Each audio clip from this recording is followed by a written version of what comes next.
All right, everybody. Hi, welcome to Astronomy on Tap January. We have a nice full house, so welcome everybody. We're happy to have you. For those that don't know me, I'm Ashley. I am kind of the MC slash main organizer for AOT for Baton Rouge. So we're happy to have you here. And with that, I will go ahead and introduce our first speaker. We have Ron Pagano. He is a graduate student here.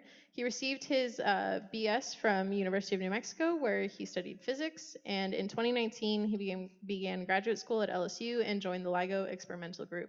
In his free time, he likes to mountain bike and rock climb, two hobbies that he picked up in the great mountainous state of Louisiana. So give it up for Ron.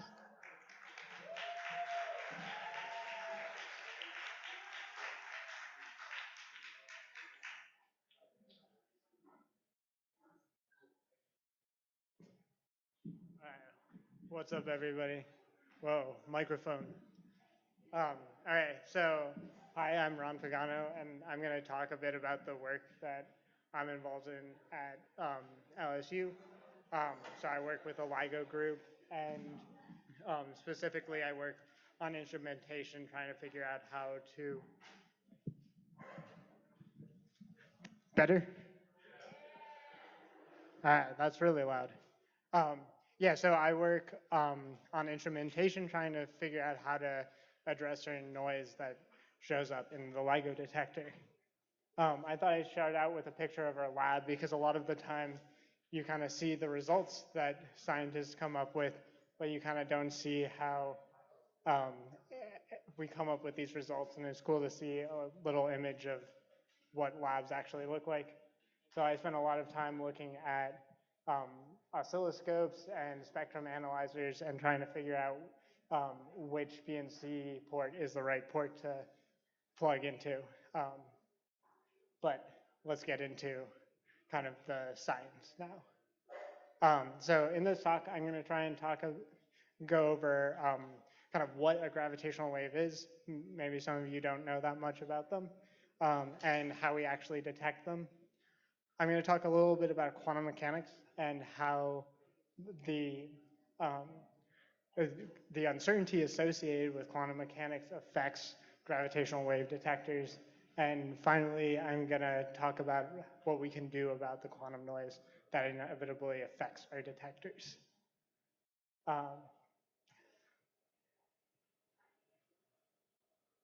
Okay, so first, what are gravitational waves? So here we have like a nice picture of a binary system. So typically in black holes or neutron stars that are orbiting one another, and as they merge into one another, they're emitting gravitational waves. And here we have like a nice physical or pictorial representation of those gravitational waves being emitted. But for me, at least, the idea of massive objects emitting gravitational waves is a pretty obscure idea that's pretty removed from our day-to-day lives. So I wanted to start with something that's a bit closer to home, and that's electromagnetic radiation, or as I assume most of you guys are familiar with, is what we refer to as light. And I suspect all of you guys are familiar with light having different colors and different intensities. In a more precise way of speaking, is that light has a certain wavelength and corresponding frequency, and that frequency corresponds to the color of the light, and the amplitude of the electric field corresponds to how bright that light actually is. But the analogy that I want to draw to gravitational waves is that when the way light is actually emitted, the way that you generate light is by oscillating an electric charge back and forth. You accelerate some body that has charge. Similarly, gravitational waves are emitted when you accelerate some massive object. So in principle, when I shake my hand back and forth, my hand, which is massive, it has some mass associated with it, is emitting gravitational waves. Of course, the gravitational waves associated with that event are extremely small, and we have no hope of detecting them. But these huge objects, such as black holes, neutron stars, and supernova explosions, to name a few, have so much energy associated with these events that they do emit gravitational waves that we can detect. And we have, in fact, detected gravitational waves produced by black holes and neutron stars. I want to point out that this phenomenon was predicted by Einstein as part of his theory of general relativity about 100 years before they were actually detected.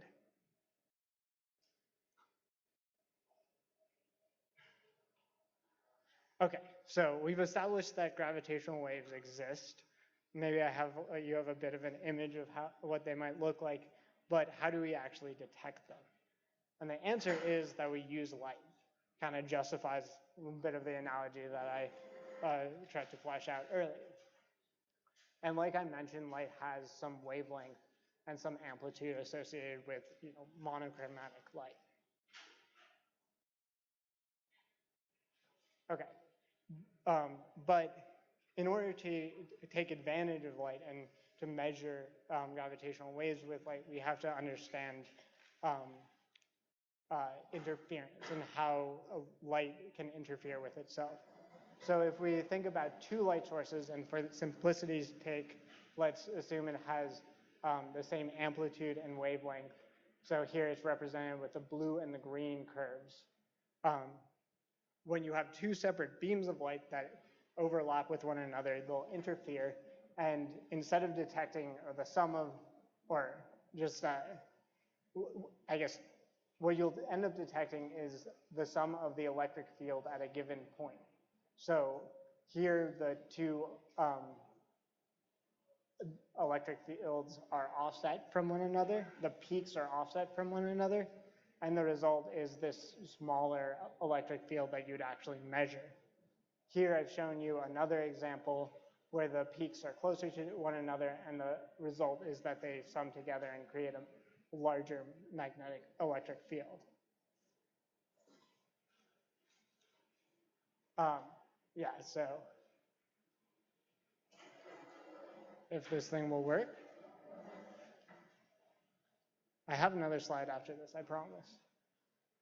So yeah, this gives you a kind of image of all the possibilities of how this interference could look. So you could, when you have light with the same amplitude, you can have the resulting interference can result in an amplitude anywhere between 0 and twice the original amplitude.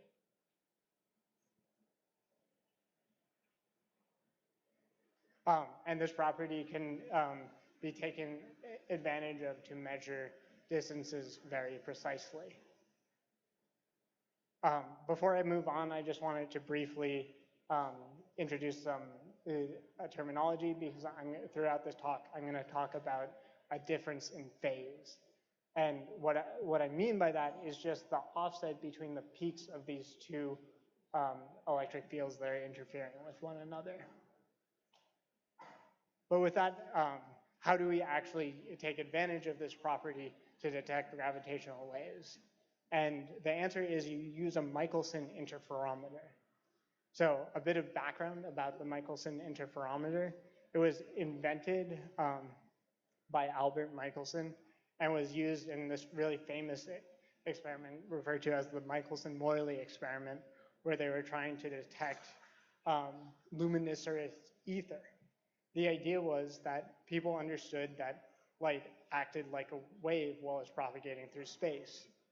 But every wave people had seen up to this point propagated through some medium. Think of ocean waves propagating through water. So they postulated that the light must be propagating through the medium, and the postulated medium is called the luminiferous ether. The way a Michelson interferometer works is that you have some light source propagates to a beam splitter, which splits the light into two arms of the detector. At the end of each arm, you have a mirror. These mirrors then bounce the light off of the mirrors and direct them ultimately to some detector. The way Michelson and Morley expected this to work was to arrange the Michelson interferometer in some orientation on Earth's surface. They understood that Earth was rotating. They had, our modern image of the solar system. And so they expected their Michelson interferometer to be rotating relative to this ether that they postulated. So that it could change the orientation of this table.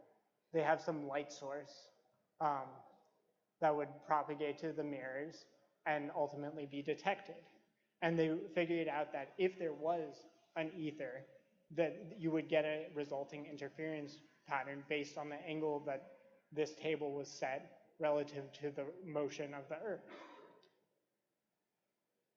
They didn't find any ether, but this did result in one of the most prolific scientific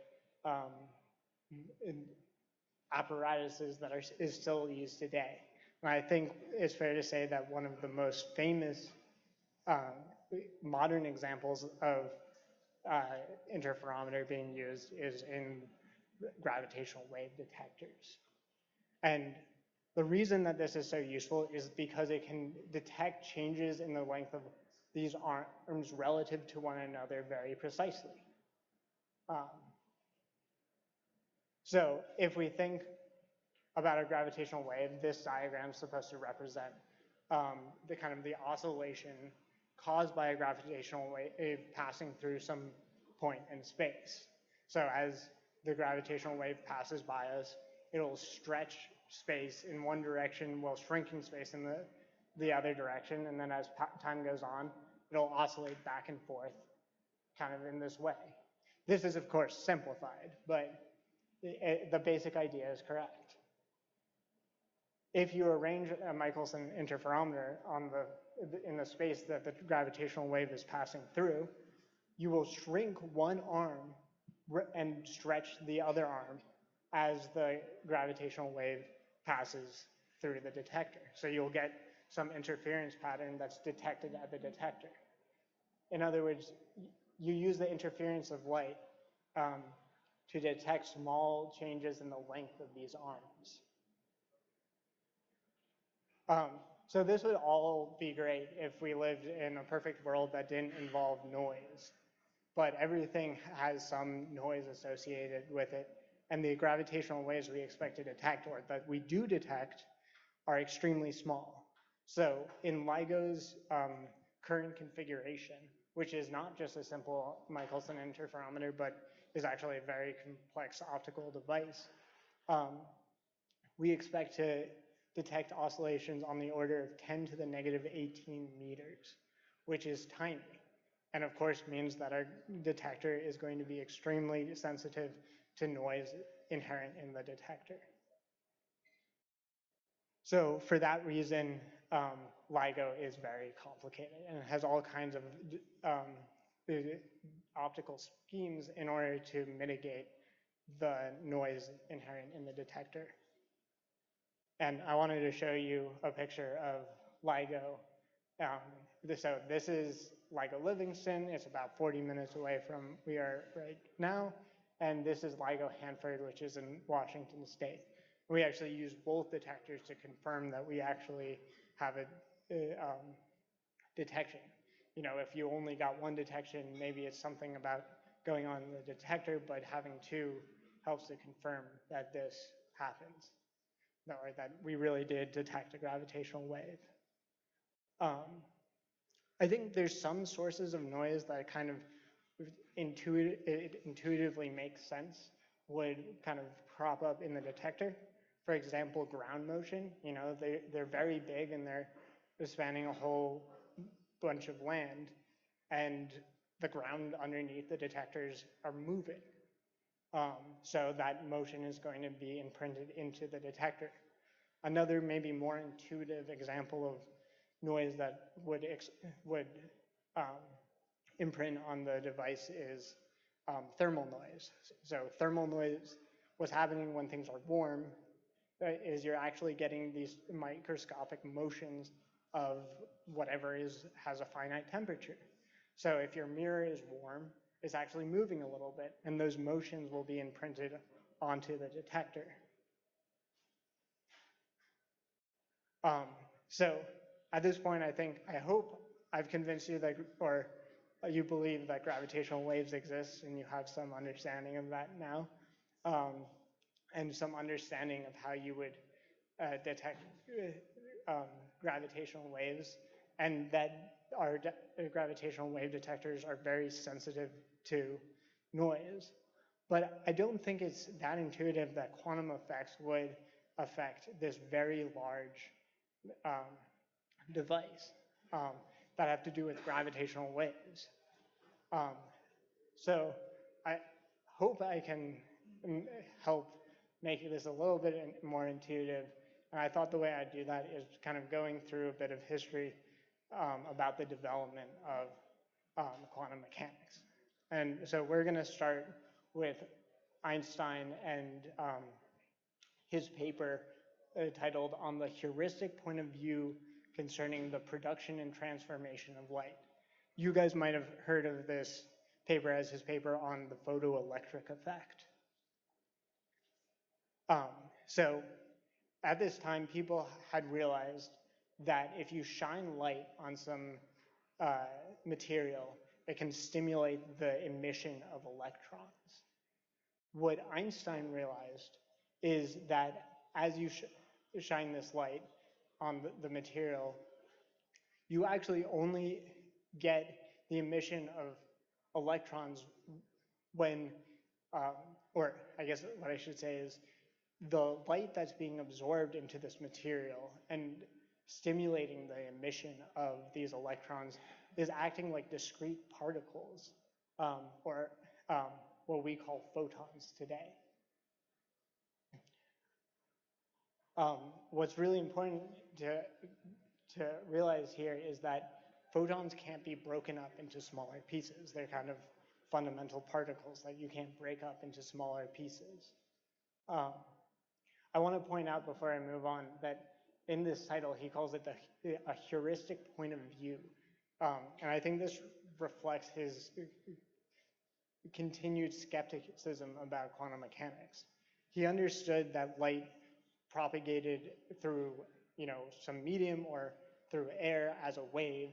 And he also understood that when you stimulated the emission of these electrons, and also when you stimulated the emission of photons, they acted like discrete particles.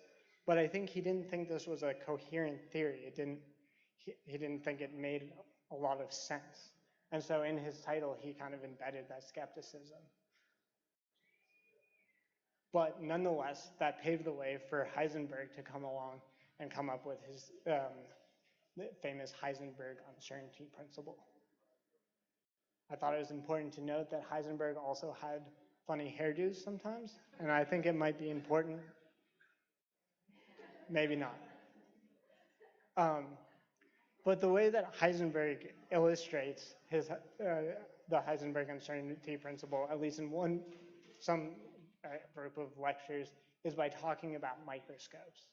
So here we have a kind of typical microscope that we might come across in a biology textbook or physics textbook. I guess this wasn't exactly the kind of microscope he was thinking about.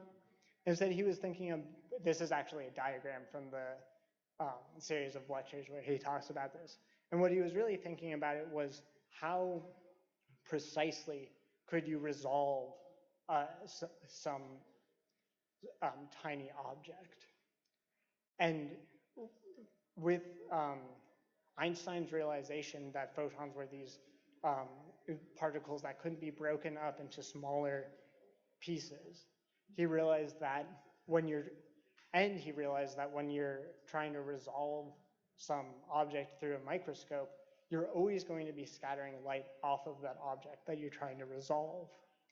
Um, when you scatter a photon off of some object, you're transferring a certain amount of momentum to that object. The result of that is that you displace the object. The result is that there's always some uncertainty in the position of the object that you're trying to measure. Furthermore, he realized that if you try and play some trick, try and get around this uncertainty in position, that's possible, but you necessarily sacrifice certainty in the momentum. And hence the Heisenberg uncertainty principle that says that there's a shared uncertainty in position and momentum that's on the order of h bar. H bar is on the order of negative 34 meters squared per kilogram per second. This is really small, and that's why you only get these quantum effects when you're dealing with very small objects. Okay, so that's kind of a very brief overview of quantum mechanics, but how does that actually affect gravitational wave detectors? And so quantum noise shows up in interferometers in two forms. The first is shot noise. You can imagine, so here's a kind of visualization of what shot noise is. If you imagine you have a laser, some light source, and you have a photodetector, something that detects these electrons actually using the photoelectric effect that I just discussed. And you have a beam of light shining on that photodetector. The photodetector will kind of act as a photon counter. It'll have some signal that's associated with the intensity of this light, and the intensity of the light corresponds to the number of photons that are showing up at this detector at a given time. Because there's uncertainty in the position of these photons, there's a certain fluctuation in the intensity of the light that the photodetector is measuring. And hence you have a certain amount of noise in your measurement. And this noise is what we call shot noise. There's a second form of quantum noise that we get showing up in our detector, and that we refer to as quantum radiation pressure noise. So here you can think about the same fluctuations in the intensity of the light, but instead of shining on a photodetector, it's shining on a mirror. As I talked about with a Heisenberg microscope, as you shine light on this mirror, some amount of momentum is imparted to the mirror. As the intensity of this beam of light shines on the mirror, you actually cause the mirror, the force on the mirror to fluctuate, and the result is the mirror oscillates back and forth. As it shines on, as the light bounces off of it, that imparts an uncertainty in the phase of the light. I should mention when I talked about the Heisenberg uncertainty, I talked about position and uncertainty in position and momentum. When talking about light, you can equivalently talk about amplitude and phase uncertainty of the light. I wanted to briefly show you kind of an image of how this noise actually shows up in the interferometer. So here you have the mirrors in the interferometer, and as the light is shining on the interferometer, you're causing it to oscillate back and forth. That causes the length of the relative length of these arms to change, which is essentially imprinting a certain amount of uncertainty in the phase of the light. As the light exits the interferometer and comes to the photodetector, again, you can treat this as a stream of photons that have a certain uncertainty in the position of the photon, which translates into noise in your detector. Okay, so I hope at this point I've convinced you that quantum mechanics does affect our gravitational wave detectors, and I thought I'd spend a little bit of time, although maybe not quite as much as advertised, on how we mitigate this noise. And this is actually this slide is the slide I have covering the research I do. So again, like I've said 1,000 times now, the Heisenberg uncertainty has a certain amount of uncertainty associated with it, as the name implies. We're always going to have a certain amount of noise in our very precise measurements because of this, but we can, depending on the measurement that we're trying to make, we can mitigate this noise to some degree. The way that we address radiation pressure noise is by using an optical cavity. So the idea here is that we have some some laser light. Here we have a movable mirror. So this mirror, I'll show you a picture of it in a couple slides, but it actually, it's designed with a cantilever so that when you shine light on it, it will move pretty easily. The difference between the first picture I showed you introducing radiation pressure noise and this picture here is that we have a second mirror that's partially reflective. So you can shine light on it and some of the light enters this cavity and then light will bounce back and forth. Now, what's special about this is that the light is very sensitive to the length of this cavity. So the amount of light that you have circulating in this cavity is dependent on the length of this cavity. When you change the length of this cavity by changing the radiation pressure on this mirror, you change that length. And you can actually kind of cleverly set it up so that it will suppress the radiation pressure noise in certain frequencies if you do it correctly. I know this is a kind of confusing picture, but I wanted to show you again a little bit of what the lab actually looks like. So this cavity is actually right here. It's very small. It's about 1 millimeter in width. And this mirror right here is this mirror. And then this movable mirror is actually hidden under this metal. So that's how we address radiation pressure and noise. We also, LIGO currently has a quantum squeezing device. And I'm not going to talk too much about how this actually works, but this is actually able to suppress the shot noise in the detector. And it does this by sacrificing certainty in the phase of the light and minimizing uncertainty in the amplitude of the light. And so this was actually put into place before the last observing run of LIGO. And it was able to lower the shot noise in the detector, which allowed us to make detections that we wouldn't have made otherwise. So that's pretty cool.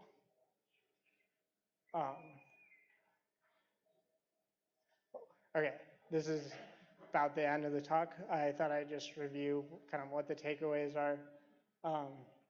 I hope I did convey a basic understanding of gravitational waves and how they're detected. I hope my discussion of quantum mechanics was understandable, and I hope maybe I conveyed how confusing it is, as well as how kind of cool it is, and how this affects the detector. Lastly, I want to just point out this kind of observation that I think is really neat. So my understanding of the really big questions that are open in physics has to do with how you actually reconcile quantum mechanics with general relativity.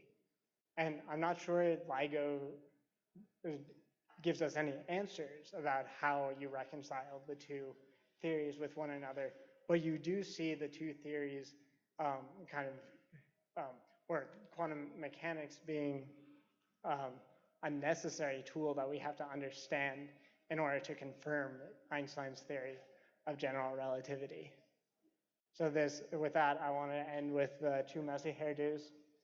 And so I thought it was nice. It kind of starts with Einstein embedding a certain amount of skepticism about quantum mechanics while still making discovery that was necessary for Heisenberg's formulation of the theory.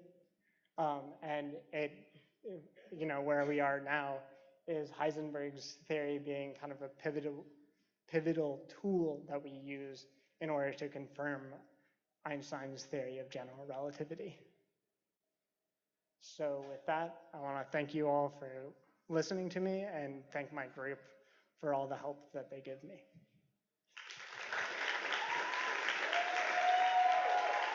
Q&A. Yeah. So just repeat the question and then I when. Okay. All right. Are there any questions? Yes. Okay, the question is what my favorite Pokemon is. And I'm afraid that I didn't really get into Pokemon when I was younger, but I did play Smash. I'm sorry. And the Pokemon that I would always play with is Pikachu. So I think it's kind of a boring answer, but I have to go with Pikachu.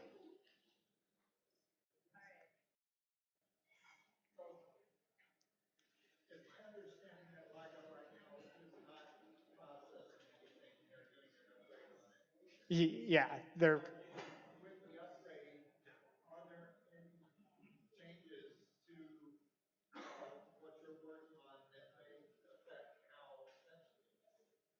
So they're currently working on kind of implementing what I showed you here with the quantum squeezer. I only talked about what was implemented before the last observing run. They're currently working on adding optical cavity that's similar to ours, although not exactly like ours, that should address the shot noise as well as the radiation pressure noise. It'll be the first time that we see frequency-dependent squeezing, or that suppression of the quantum noise over multiple frequencies, or over shot noise and radiation pressure noise. I couldn't tell you exactly where they are with that, but they are supposed to start their next observing run before too long. So, did that answer your question? We have a question from online. The question is, if rulers like the ground length contract and the metric is dependent on time, he's sure that it's right that the ground doesn't change with the wave, but why does the ground not change with the wave? Why doesn't the ground would change with the wave? Yeah.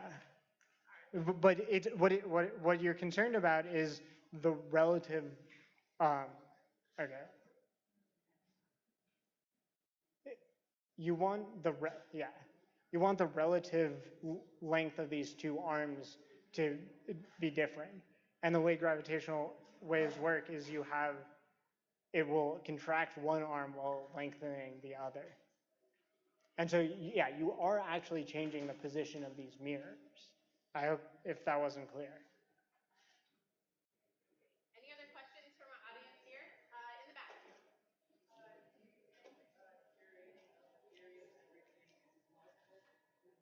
you think creating a theory of everything is possible? I don't know if a theory of everything is possible. I have no idea. I know that we haven't done it.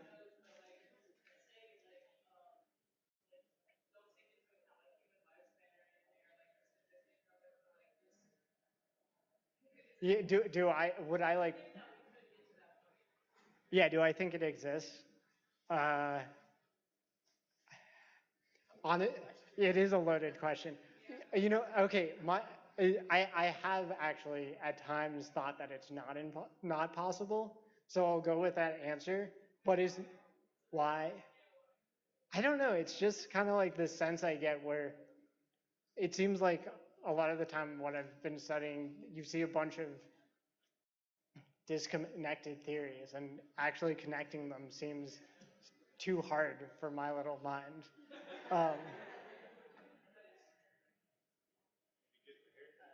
Yeah. Wait, do you think that you could, a theory of everything's possible? Yeah.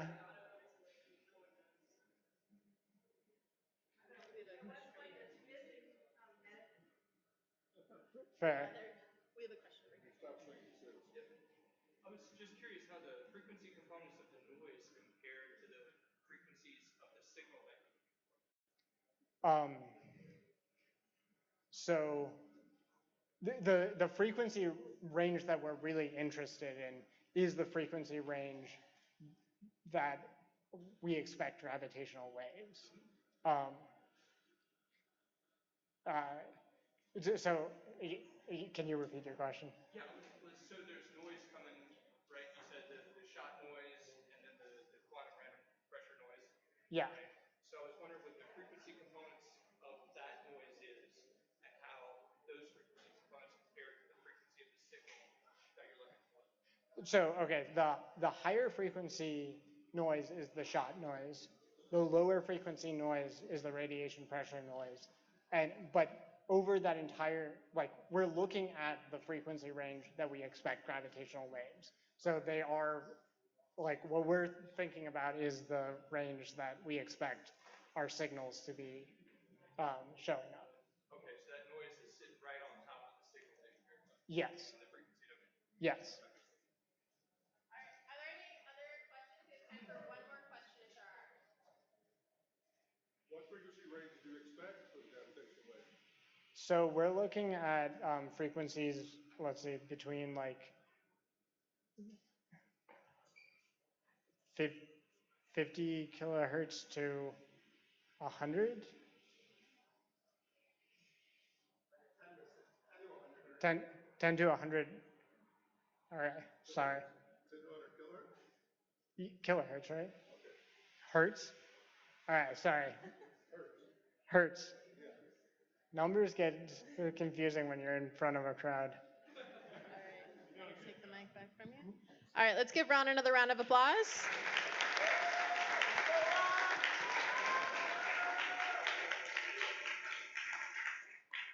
All right, so next we have some trivia going on. So we're going to do a brief intermission. It's going to last about 10, maybe 15 minutes, depending on how everybody is feeling with trivia. So if you did get a trivia card, please make sure you write your name at the top. When you are done with your trivia card, go ahead and bring it up to our merch desk at the top. And in addition, you can see some upcoming science events. We have some Saturday science coming up. So if you guys are interested in seeing some more talks, you can check those out.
couple brief announcements. If you guys do want some food, we have a lovely server in the back who will be willing to take your food order, and they will bring it in over here. I highly recommend the food here. It's fantastic. So if you guys are hungry, definitely go check them out. And with that, if you have not turned in your trivia card yet, please bring it to the back merch table. If not, we will. If you're still kind of debating on some answers, we'll have someone come around and pick them up later. And make sure your name is on it as well. Okay, so our next talk is another fellow graduate student. This is Eric Borowski. He graduated with a degree in physics from Texas Tech University in 2022. His primary interests and areas of research are high energy, accretion, and binaries. He is an AAVSO volunteer ambassador since 2021. So let's give it up for Eric.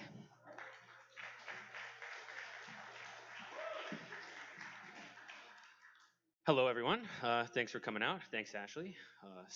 As she said, I'm Eric Borowski. I'm here as a volunteer ambassador for AAVSO, which is the American Association of Variable Star Observers. And like she said, I'm also a graduate student at at Louisiana State University. So a brief introduction to the organization. The AAVSO connects amateur and professional astronomers through variable star research. It was founded in 1911 to coordinate variable star observations for Harvard College Observatory, and today is the largest association of variable star observers with members in over 100 countries and 34 million cataloged observations. The AAVSO's mission is to enable anyone, anywhere, to engage in scientific discovery through variable star astronomy. Okay, so what is a variable star? Variable stars are stars that change in brightness over time, and this can happen for numerous reasons, so they're broken up into categories based on the mechanism for that change in brightness. There are two main categories. First is extrinsic variability, which can be thought of as changes in brightness due to external factors, and intrinsic variability, which can be thought of as changes in brightness due to internal factors, like in the structure of these stars. So first, yes, external variability. We have a little animation here of what's called an eclipsing binary. That's my favorite type of variable. Eclipsing binaries are pairs of stars that are gravitationally bound into a mutual orbit, and when one passes in front of the other with respect to observers on Earth, we see a change in the brightness that that system emits. And at the bottom there, you can see a very simple diagram of what's called a light curve, which I think are super cool. But they're just plots of brightness with time. And you can see as one passes in front of the other, you see a dip in that graph. So intrinsic variability is well exemplified by what's called pulsating variables. Let's see if, oops. Sorry. Okay, well, that's supposed to grow and shrink slowly. Oh, great, it's going. Okay, so pulsating variables grow and shrink as the nuclear fusion inside of them works against gravity. And as those grow and shrink, we perceive that as a change in brightness as well. So what is the motivation to study variable stars? Why even bother? So there's a few, and I'll just present a couple of examples. So one type of variable star are Cepheid variables. They are the first rung on what astronomers call the cosmic distance ladder. So because we can't simply stretch measuring tape from here to the nearest astronomical object of interest, astronomers have had to be somewhat clever. One of those clever astronomers was Henrietta Leavitt, and in 1908, she identified a close correlation between the rate of pulsation of Cepheid variables and their luminosity or brightness. So this makes them really useful as standard candles, which are objects of known luminosity that can be used to gauge cosmic distances. So Cepheid variables in particular were used by Edwin Hubble of Hubble Space Telescope, his namesake, to essentially confirm for astronomers a debate that was going on in the early 20th century about whether the Milky Way was essentially the entire universe, everything we saw was contained within it, or whether there were so-called island universes, which we now recognize as galaxies that are spread apart by vast distances in the universe. So finding these Cepheid variables and knowing the relationship between their pulsation and luminosity means that you can gauge distances to other galaxies. And then, as the first rung on the cosmic distance ladder, if you find them and you can calculate the distance to nearby ones with simple astronomical techniques like parallax, you can then look at more distant ones in other galaxies, compare them to bright events like supernovae in those galaxies, and then use supernovae as the next rung in your ladder to identify distances even further out. And so Edwin Hubble identified some Cepheid variables in the Andromeda galaxy, our nearest neighbor, and sort of ended that debate and confirmed, in fact, that there are these island universes, as they call them, galaxies as we know them today. So another motivation to study variable stars is they tell us a lot about the past and the future of the universe because stars evolve over billions of years. It's impossible for us to watch one from its birth to its death. And so instead we can look out at stars all over the universe, find ones at differing ages, and sort of create a timeline of how stars evolve over the course of their lives. That tells us a little bit about our own star, too, which we have determined will become what's called a Mira-type variable in about 5 billion years when it exhausts most of the hydrogen in its core through nuclear fusion. And here we have a little animation of a Mira-type variable. You can see it swell and pulsate, and a great light curve generated underneath it, which shows the changes in brightness as it pulsates over about its 400-day period or so. And eventually, like I said, the sun will exhibit this effect also. So it tells us a little bit about the future of our own system and even just other ones that we're interested in. I really like light curves. This is a particularly cool one. So one final reason to observe variable stars is that, as of right now, they're the best method we have for finding planets outside of our own solar system, known as exoplanets. Like the eclipsing binaries that I showcased a moment ago, as a planet passes in front of its host star with respect to observers on Earth, we see a dip in the light that we receive from it.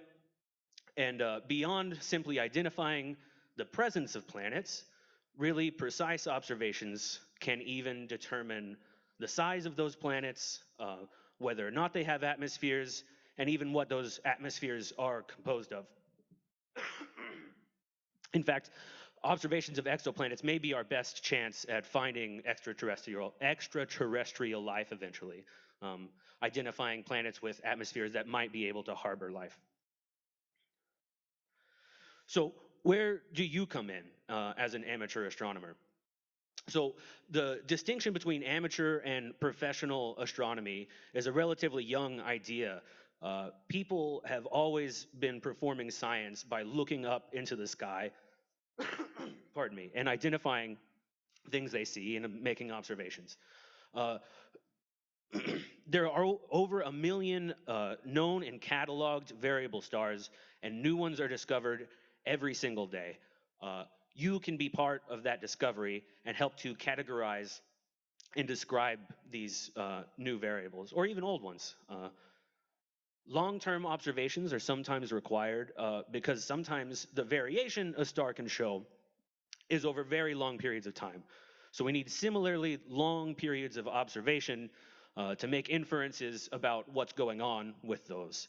And so because quote-unquote professional astronomers have limited time and there's limited access to the best telescopes on the planet, it's important for amateur astronomers to be part of that record keeping, to keep up long-term observations of, in particular, these stars that showcase variability over very long time spans.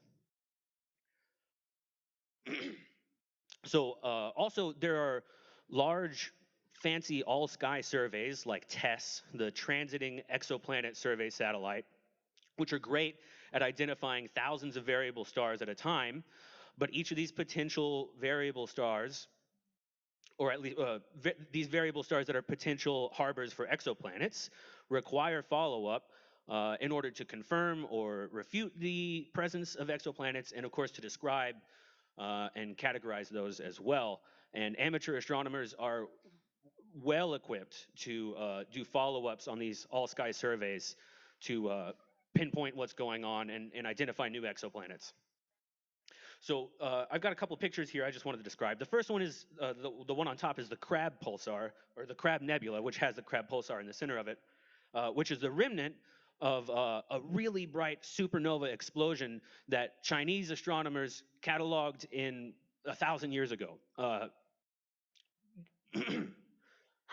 So a relatively old discovery. And then below that, an artist's impression of TRAPPIST-1, which is a system about 40 light years away, where they've identified at least 7 exoplanets with the TRAPPIST telescope in Chile within the last decade, so a relatively recent discovery. So you may be wondering how any of this applies to you if you don't own a telescope or don't have the money or desire to acquire one. Well, it's not a problem.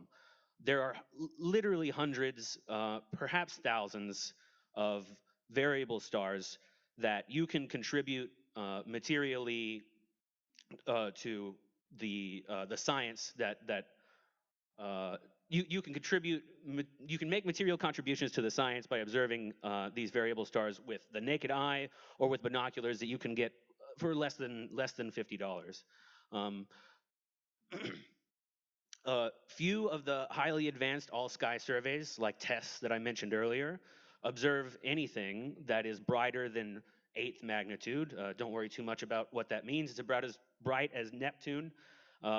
So if you make observations of a variable star that's about that bright or brighter, you should contribute those to the AAVSO and share them with the world, because there's a decent chance that only you and a handful of other visual observers are actively monitoring those objects. So if you do decide to make some observations of your own, you may be wondering where to start. So the AAVSO recommends observers start in their areas of interest and obviously what their equipment enables. But there are regularly calls for observation put out by AAVSO members and astronomers that request all kinds of observations from amateur astronomers. They request observations with fancy equipment and filters and telescopes and detectors, as well as visual observations with the unaided eye or with binoculars or a simple telescope. So you can definitely contribute to that. There are calls for observations for those long-term variables that I mentioned, and there are also special notices for when it's observed that a star goes under a sudden change in brightness, or a new bright object is discovered, like a nova. So what we have here is a light curve that I pulled from AAVSO yesterday. I chose this one in particular because there's currently a call for visual observations for this star, CH Cygni. So as you can see, this light curve goes back to about 2010. That's not when they first started observing it. I just thought I'd truncate it. But as you can see, there's not a whole lot of periodicity, repeated variations in this star. So constant monitoring is required to figure out what's going on. So that's a perfect opportunity, especially because it's relatively bright, for amateur astronomers to check out. And you could contribute one of these black dots, or many if you'd like, and help us figure out what's going on with this or other stars. Your observations could be really important. Like I mentioned earlier, you can contribute real science. You don't have to be a professional astronomer. You don't have to have a PhD. Um, some objects like recurrent nova or our corona borealis stars undergo sudden extreme changes infrequently. And often amateur astronomers are the first to notice these changes. They can submit their observations to the AAVSO and enable people with more precise equipment to know where to point their telescopes to narrow down the effects that are being seen. We have another example here of RY Sagittarii in the Sagittarius constellation, you might guess. This light curve I pulled that goes all the way back to about 1988. These are, again, all visual observations. So these are not with a camera or a detector.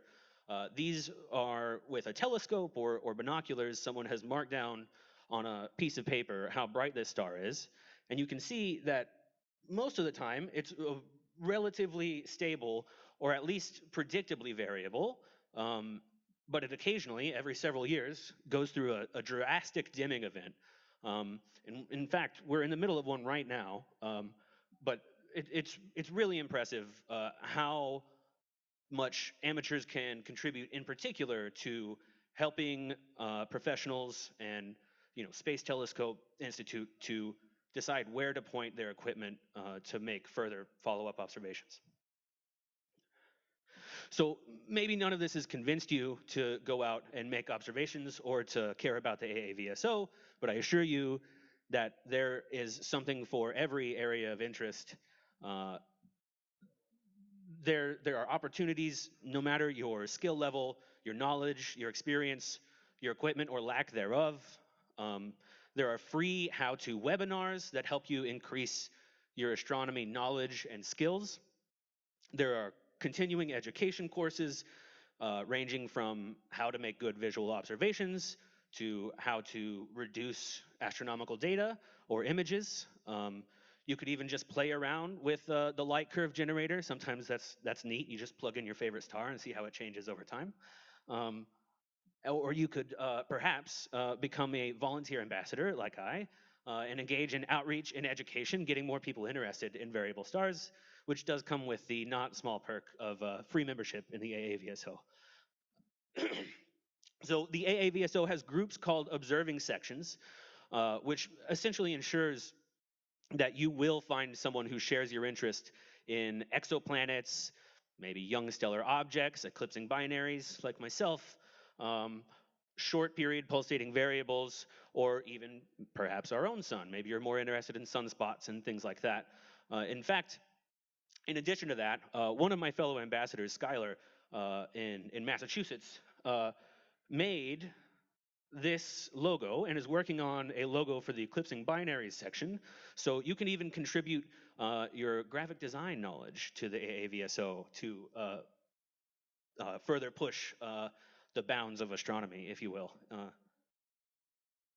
So although all of these things I've mentioned are available for free, there's lots of talks, how-to videos, tutorials, there's forums where you can just chat with people. There are a few perks to membership in the AAVSO. Probably the biggest one, I think, is access to the mentor program, where you can get one-on-one instruction and help personalized to your experience level, your equipment, and your interests from someone who's already doing observations with the AAVSO. You can get access, remote access to a global network of research-grade telescopes and submit proposals to have them pointed at your pet project, your target of interest. You can get discounts on continuing education courses like the choice courses named for Caroline Hurlis, a prolific amateur astronomer and AAVSO member. And of course, you can get access to the journal of the AAVSO, where lots of science that has been done with data provided to the AAVSO is published. There are, in fact, several of my colleagues who have made theses, whether from their undergraduate or their master's theses, based on information that they pulled in part from the AAVSO's catalogs. So this has just been a couple of ways that you can participate in scientific discovery through variable star astronomy and the AAVSO. I encourage you, if you're interested, to visit the website, aavso.org. Of course, I'm happy to answer any and all questions, and thank you very, very much for your attention.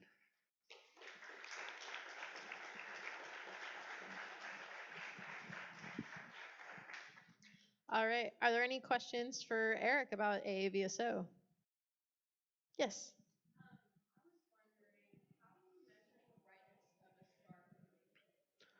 How do you measure the brightness of a star from day to day? Usually by comparison to a non-variable star in the same region. So that would be either, there are finders charts that you can access in many places, but of course the AAVSO has a tool for this as well, that tell you good comparison stars in the same general vicinity of the star you're interested in. It will stay constantly bright. You can then make a sort of differential measurement of how the brightness of your star changes based on this non-variable star, and you can do calibrations from there to sort of derive what the absolute brightness of that star is. Any other questions? Jude. The question is, what is my favorite Pokemon? It's definitely got to be first generation. I think Scyther, because I never had the patience to get him in the Safari Zone. A good option, good option. Are there any other questions for Eric? Over here.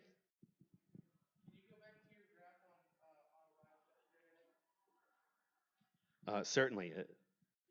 What is the difference between the data points that are circles and those that are triangles? That's an excellent question that I don't have the answer for off the top of my head. I believe it's just verified. If I remember correctly, it's observations that were sort of verified as they came in rather than verified post-submission.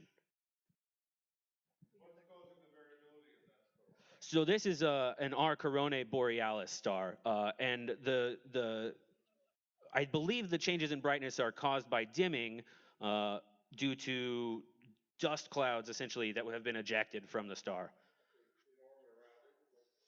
Yeah. We have a question online. So if you're interested in theory, data analysis, or computational work like simulations, are there any resources, mentorship, or publication programs in the AAVSO? Absolutely. If you're not interested in observational astronomy, there's a ton of computational things that you can do. You can simply access the data in the variable star index, AAVSO supplied, and then make your own inferences and do science based on that. And there are mentorship programs that are based around data reduction rather than observational astronomy. Are there any other questions? Yeah.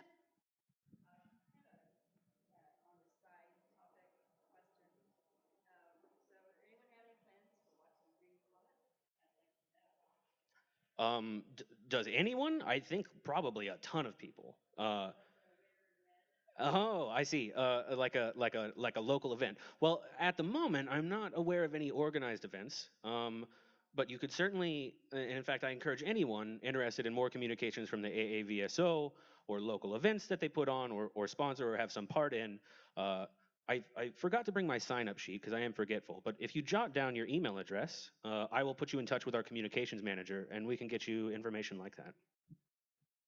I would definitely look into the Highland Park Road Observatories.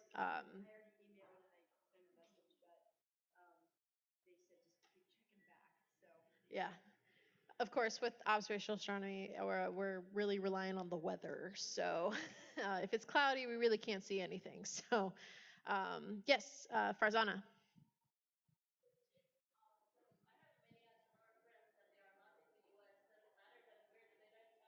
Oh, absolutely not. So the question is, do you have to be American or in the U.S. to participate in the AAVSO?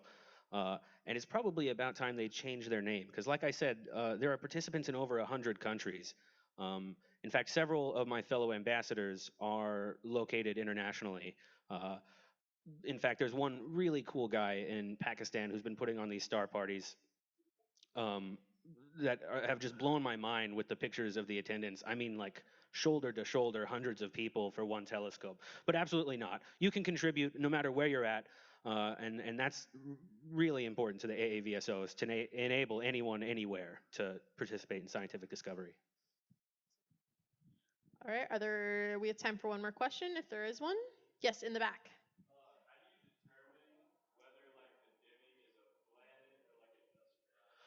So really careful, precise observations. You can know a little bit about. So for example, if it's a planet orbiting a star, you see a repeated dimming of the same magnitude every time that planet comes around. Right, just like the Earth has a period of 365 days around the sun. Planets are locked in gravitational orbit around their own stars, and so that repeatability is really important. There are other things you can do. There are spectroscopic observations. So if you look at the spectra of the star, the wavelengths of light that are emitted or absorbed from, or in between us and the star, you can tell a little bit more about the nature of it, and putting together several of those clues can get you the next step to identifying exactly what the method of variability is. All right, let's hear it for Eric. Another round of applause. Thank you so much. All right, we will go ahead and reveal our trivia answers. Also, for my senior thesis in undergrad, I used AAVSO data, so and that was a published paper through that. So it's definitely used very widely throughout the community. So if you're really interested in getting more involved, I highly recommend it. Okay, question 1. How many planets have rings around them? The answer is 4. What was John Glenn's first spacecraft called? The answer is Friendship 7. It was really hard finding a picture of Friendship 7 that didn't say Friendship 7 on it. So I was trying not to give away the answer. Who was the commander of Apollo 17 and the last person to walk on the moon so far? It is Gene Cernan. We're supposed to be going back to the moon soon, so we'll have some more people up there. Which planet spins on an almost horizontal axis? That is the wrong word, my apologies. Unlike the others, which spin on almost vertical ones. Uranus. Mariner 4 was the first ship to fly by which planet? Mars. What does the first A in NASA stand for? It is aeronautics. How long is one day on Jupiter in Earth time? It is roughly 10 hours. So it spins really fast. So it's one day on Earth is only 10 hours. Or one day on Jupiter is only 10 hours. What is Jupiter's largest moon? It is Ganymede. Who was the first woman in space? That is Valentina Tereshkova. And the planets make up how much mass in the solar system? It is actually 0.135%, so much smaller than you realize. All right, so of course we have trivia winners. So we have 2 winners. We have Scott C. Scott. Awesome, in the back. So you can go ahead and go to our merch table and pick out a gift. And we also have Jude. So round of applause for our trivia winners. All right, and let's go ahead and pull out those raffle tickets. All right, so if you win the raffle, you can also go back to our merch table and pick out a gift. All right. I'll do my best. I think this one feels lucky. All right. 3, 0, 4, 9, 7. Oh, 9. So that is 304979. Awesome. Congratulations, we have our winner. All right, everybody. Thank you so much for joining us for your AOT this month. Be sure to check for February and have a great night.